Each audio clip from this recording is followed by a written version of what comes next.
Gainesville, Florida, and America's top drag racing school.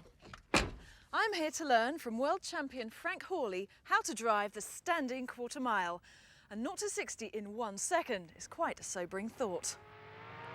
Some drag racers use the family fortune to climb to the top, but Frank Hawley beat the world with sheer talent. The gas dragsters we have are, again, not the fastest drag race cars, but they will out-accelerate a Formula One car at least for a quarter of a mile.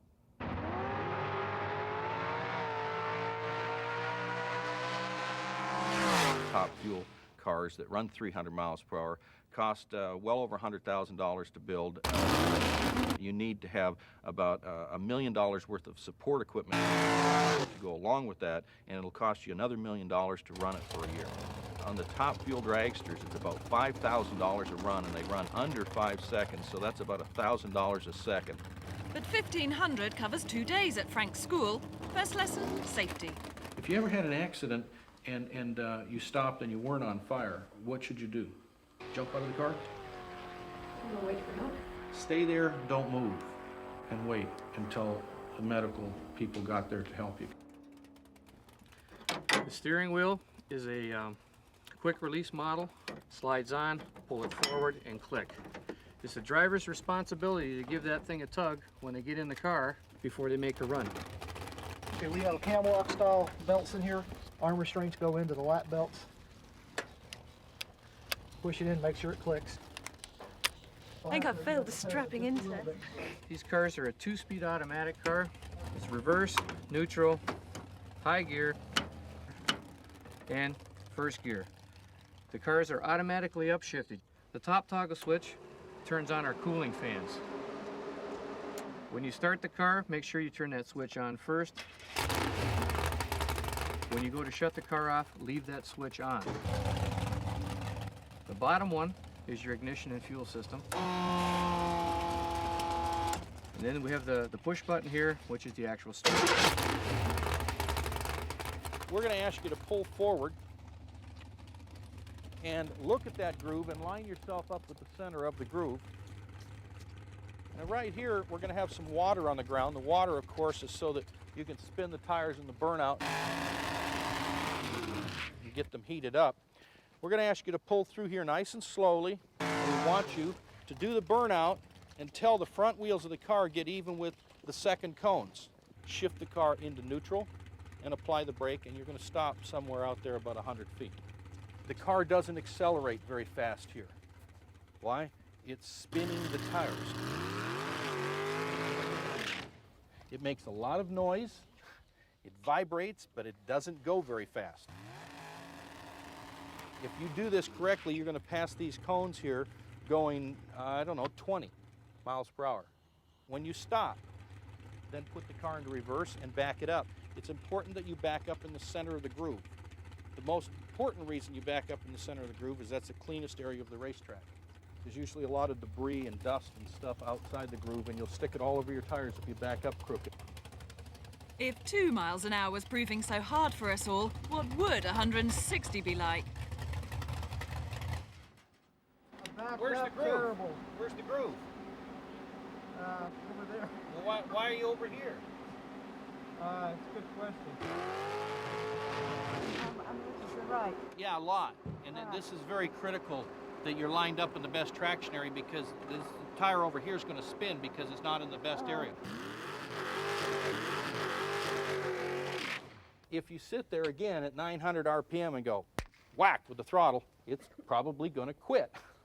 So what we need you to do is to press it to the floor. Now, if we get people sometimes and they go, oh, it's like maybe by 3 o'clock or something they'll have it white. That's not what I'm talking about. Now, the fact that you have the button down and the throttle wide open and the engine revving would mean that we would like you to leave soon. Yeah, I mean, today. You're going to drive the car straight down the racetrack. Now, this is important that when the lights come on, you're looking at the tree, and as you take off, you look at the center of your lane a quarter of a mile away. Finally, a chance to put that massive information into motion on our first launch. It might only have been 100 feet, but I didn't know what breathtaking meant until this moment, the most thrilling of my life. Ah, you just get this moment of enormous clarity, and it's going in a straight line, and then that's it.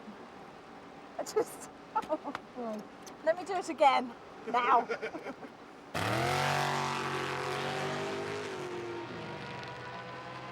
But Frank decides who does what and when, so it was cloud 9 to ground 0 as he dissected my performance back in the classroom.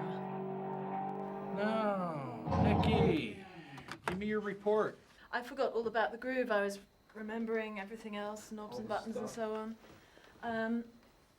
Because I wasn't aware of the groove problem then, I felt the burnout went okay, although I'm not quite sure if I opened the throttle fully on that.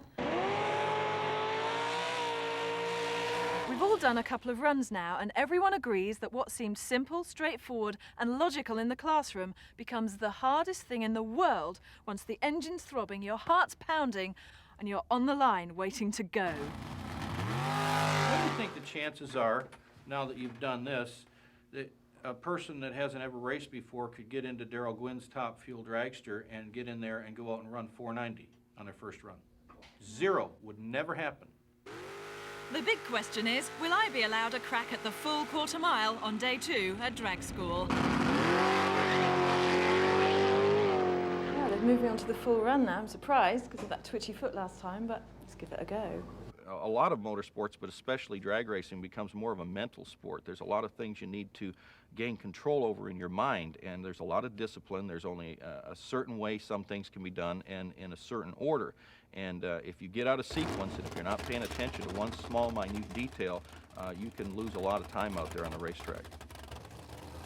I've spent my whole life watching people drive drag race cars. I can see a lot of things that they do or hear things that they do. But what the race pack computer printout does is it backs me up, so I don't have to argue with the student. I can say, if you don't want to listen to me, just look at the paper. It's right there.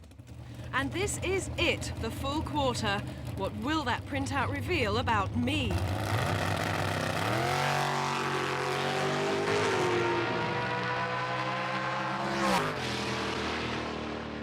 Just as a matter of interest, who went the fastest in the class? Let's see, mile an hour. 141. 141, that's good for that car. Tim?